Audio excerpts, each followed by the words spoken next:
Di dalam Al-Quran banyak mengisahkan tentang kisah nabi-nabi utusan Allah Subhanahu wa Ta'ala yang berdakwah pada suatu kaum. Di dalam Al-Quran juga ada yang menyebutkan nama nabinya dan disebut juga nama kaumnya. Tapi ternyata ada salah satu ayat di Al-Quran yang hanya menyebutkan nama kaumnya saja, tapi tidak disebutkan siapa nama nabi yang diutusnya, yaitu Ashabul Rosh. Di dalam Al-Quran sendiri, nama Ashabul Rosh ini disebutkan sebanyak 2 kali.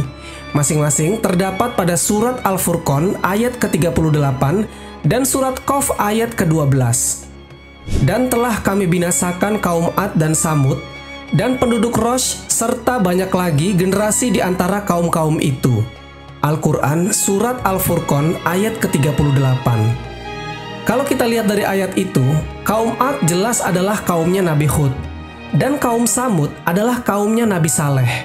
Sedangkan Rosh tidak dijelaskan nama nabi yang diutus ke sana.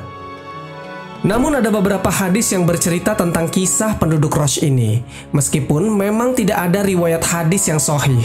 Akan tetapi kisah ini ada di banyak riwayat-riwayat dari para sahabat Rasulullah SAW, dan juga ada beberapa kisahnya yang berasal dari peneliti sejarah Muslim. Untuk itu, di video kali ini kita akan membahas tentang kisah Nabi Hanzalah dan Ashabul Rosh.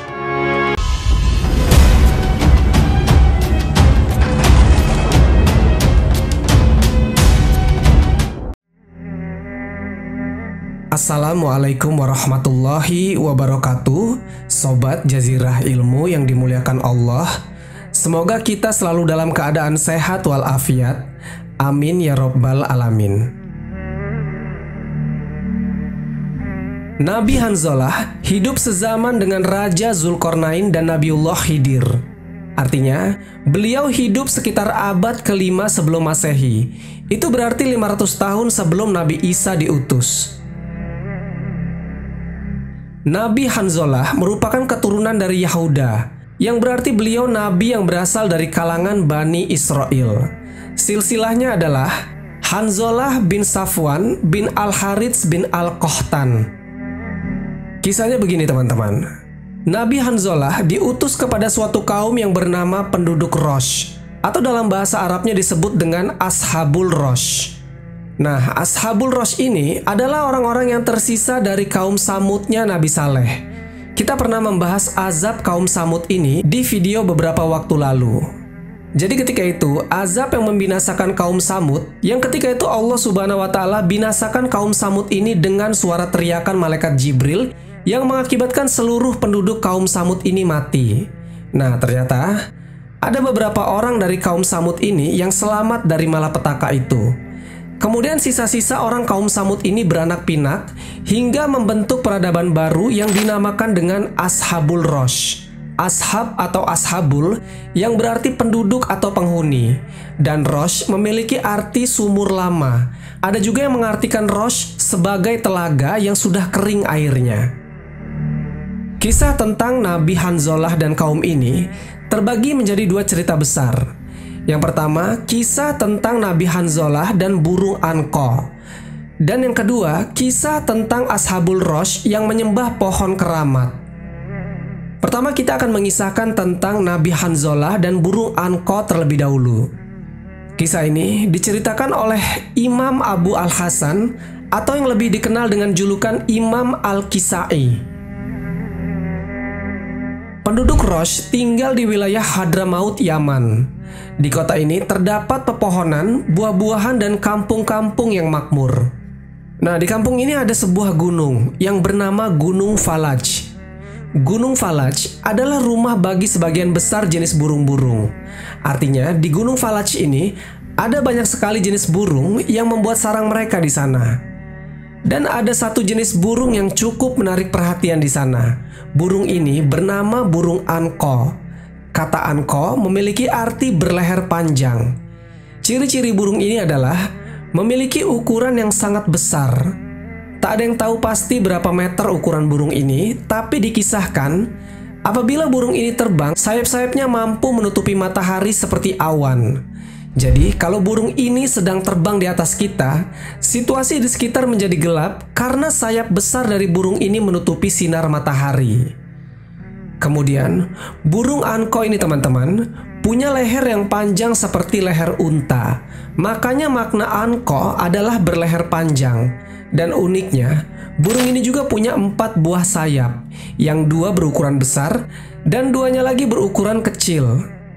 Burung anko ini menjadi hewan mitologi dalam Islam dan masih misterius tentang keberadaannya. Burung anko ini adalah hewan pemakan daging. Dia biasa memakan bangkai sapi, kambing, gajah, dan hewan-hewan besar lainnya. Cengkraman kakinya mampu mengangkat seekor gajah yang memiliki bobot sekitar 4 ton ke atas Gunung Falaj demi memberi makan anak-anaknya di puncak gunung itu. Keberadaan burung ini tidaklah mengganggu penduduk dari Ashabul Rosh, karena dia hanya makan bangkai hewan saja. Tapi entah apa yang terjadi, pada suatu hari tiba-tiba burung ini memangsa anak-anak kecil dari kaum Rosh ini. Jadi ketika itu mulailah penduduk kaum Rosh menjadi takut dengan burung ini. Mereka menjaga anak-anak mereka untuk tidak bermain di luar rumah supaya tidak dimangsa burung ini. Akhirnya, karena setiap hari penduduk Rosh dihantui ketakutan dari burung anko pemangsa anak-anak ini, kaum ini pun pergi menemui Nabi Hanzalah. Mereka berkata, "Wahai Nabiullah, setiap hari kami gelisah karena dihantui ketakutan dari seekor burung raksasa yang memangsa anak-anak kami." Nabi Hanzalah berkata, "Lalu kalian ingin aku menangkap burung itu?" Kemudian penduduk Rosh ini berkata, "Bisakah engkau berdoa kepada Allah untuk memusnahkan burung itu?" Lalu mendengar permintaan dari kaumnya, Nabi Hanzalah pun mencoba menolongnya, tetapi dengan sebuah syarat. Nabi Hanzalah berkata, "Baiklah, aku akan berdoa kepada Allah Subhanahu wa Ta'ala untuk memusnahkan burung itu atas izinnya. Tetapi jika burung itu telah musnah, berjanjilah kalian kepadaku dan kepada Allah Subhanahu wa Ta'ala untuk meninggalkan sesembahan berhala-berhala kalian dan bertakwalah kalian dan takutlah hanya kepada Allah Subhanahu wa Ta'ala." Kemudian kaum Rosh pun berjanji pada saat itu untuk meninggalkan berhala sesembahan mereka jika burung anko itu musnah. Nabi Hanzalah pun berdoa kepada Allah Subhanahu wa Ta'ala, "Ya Allah, matikanlah binatang tersebut dan putuskanlah keturunannya." Dan tak lama kemudian Allah Subhanahu wa Ta'ala langsung mengijabah doa utusannya ini. Tiba-tiba burung anko terbakar, diikuti dengan seluruh anak-anaknya, hingga burung itu pun mati dan langsung punah saat itu juga. Kaum Rosh pun yang menyaksikan kejadian itu menjadi senang dan tidak lagi dihantui rasa takut akan burung raksasa tersebut. Dan sesuai dengan janjinya kepada Nabi Hanzalah, kaum Rosh saat itu mulai menyembah Allah Subhanahu wa Ta'ala dan meninggalkan berhala-berhala sesembahan mereka.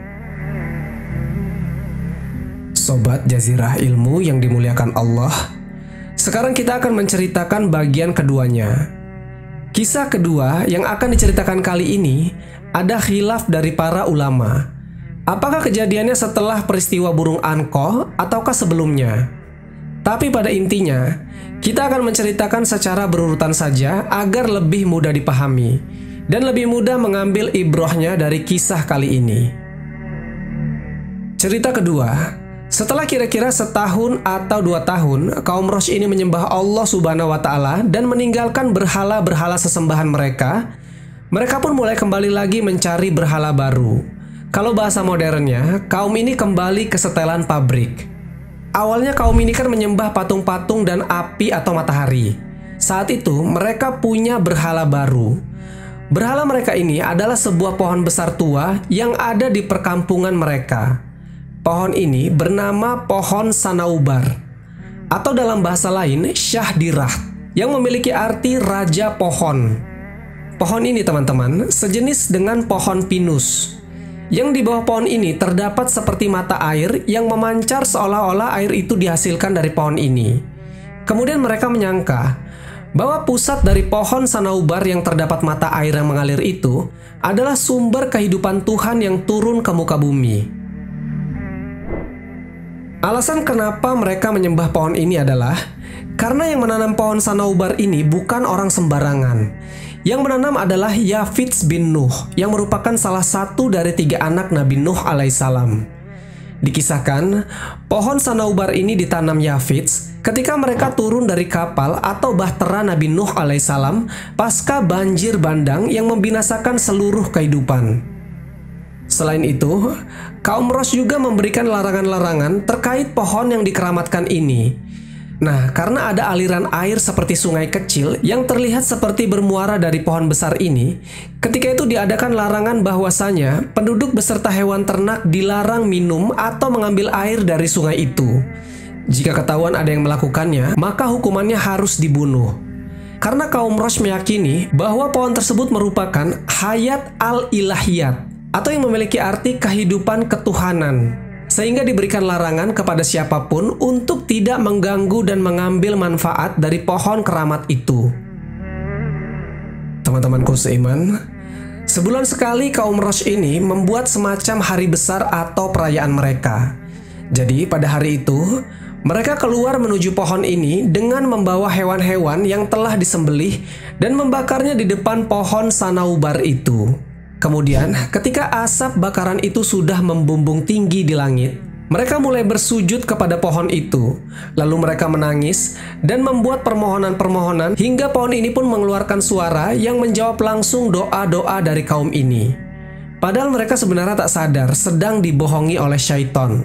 Karena hakikatnya, suara yang mereka dengar itu bukanlah berasal dari pohon besar ini, melainkan syaitanlah yang berbicara kepada mereka dari balik pohon sanaubar ini.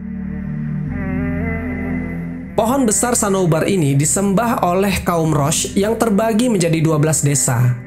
Desa-desa itu bernama Oban, Ozan, Bahman, Isfan, Farwadin, Ordi Bahshit, Khordad, Murdad, Tir, Mir, dan Syahriwar. Nama-nama desa kaum Rosh itu yang kemudian dijadikan nama-nama bulan dalam sistem penanggalan bangsa Ajami atau bangsa Persia. Nah, karena ke-12 desa ini sering berkumpul di pohon besar sanaubar itu, akhirnya mereka pun berinisiatif untuk menanam pohon sanaubar dengan jenis yang sama di desa mereka masing-masing. Akhirnya, masing-masing desa bisa menyembah pohon mereka masing-masing. Lalu Nabi Hanzalah yang melihat kaumnya telah murtad lagi, beliau pun pergi mendatangi mereka dan mengingatkan tentang janji mereka dan mendakwahi mereka semua untuk kembali menyembah Allah sebagai Tuhan pencipta segala. Tapi ketika itu kaum Rosh ini tak mau mendengar peringatan dari Nabi mereka. Dan bahkan mereka menganggap keberadaan Nabi Hanzalah di tengah-tengah mereka hanya bersifat mengganggu kekhusyuan mereka dalam menyembah pohon sanaubar itu. Akhirnya, karena mengetahui kaumnya tak mau mendengar seruan yang disampaikan Nabi Hanzalah, pada suatu hari Nabi Hanzalah berdoa kepada Allah Subhanahu wa Ta'ala untuk membuat layu pohon sanaubar yang disembah oleh kaumnya tersebut. Allah Subhanahu wa Ta'ala pun dengan cepat mengabulkan doa dari Nabi Hanzalah.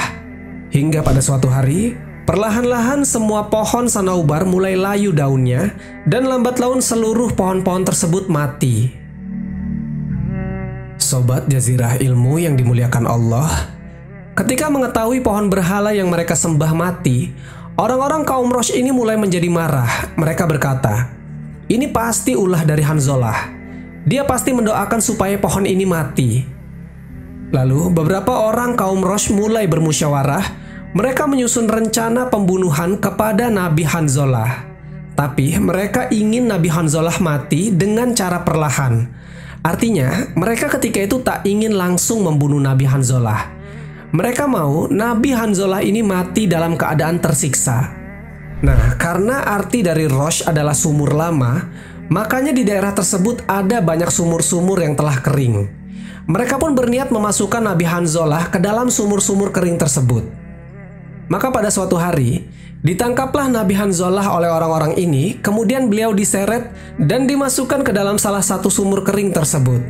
Kemudian di atas sumur tersebut ditutup dengan sebuah batu besar dan hanya menyisakan sedikit lubang saja sebagai udara dan pencahayaan di siang hari. Orang-orang dari kaum Rosh berharap supaya Nabi Hanzalah mati kelaparan di bawah sana. Tapi ternyata Allah Subhanahu wa Ta'ala memberikan pertolongannya di waktu yang tepat. Dari sekian banyak penduduk Rosh yang didakwahi Nabi Hanzalah, ternyata hanya ada satu orang saja yang menerima dakwahnya. Dia adalah seorang laki-laki yang berasal dari kalangan budak berkulit hitam. ketika Nabi Hanzalah diseret dan dimasukkan ke dalam sumur, rupanya dari kejauhan budak hitam ini secara diam-diam menyaksikannya. Mengetahui bahwa nabinya dimasukkan ke dalam sumur, budak ini pun berinisiatif untuk memberi makannya setiap hari supaya nabinya tetap hidup di bawah sana. Jadi teman-teman, karena budak hitam ini miskin dan tak punya uang untuk membeli makanan supaya diberikan kepada Nabi Hanzalah, maka budak ini pun mencari kayu bakar di hutan dan dijualnya di pasar. Kemudian setelah dia mendapatkan uang, dia pun membelikannya makanan, lalu membawa makanan tersebut ke lubang itu dan diberikan kepada nabinya. Hal ini terus budak hitam ini lakukan setiap hari agar nabinya tak mati kelaparan. Sekian lama dia melakukan hal seperti itu, hingga pada suatu hari ketika budak ini hendak mencari kayu bakar di hutan, dia pun merasa kelelahan. Dia ingin tidur sebentar. Maka budak ini berbaring dan mulailah ia tidur. Di dalam sebuah riwayat, Allah Subhanahu wa Ta'ala buat budak hitam ini tidur selama 14 tahun lamanya. Ketika budak ini terbangun dari tidurnya, dia merasa ketika itu dia hanya tidur setengah hari saja. Kemudian dia meneruskan mencari kayu bakar, maka kemudian dia ke pasar, dijuallah kayu bakar itu dan dibelikan makanan. Seperti biasa, makanan itu langsung dia antar ke sumur Nabi Hanzalah. Ketika sudah mau sampai sumur, budak ini bingung. Karena ternyata sumur tempat Nabi Hanzalah dikurung tidak ada. Dan kondisi daerah sekitar situ semuanya sudah berubah. Nah, untuk kisah akhir dari Ashabul Rosh ini terdapat dua pendapat.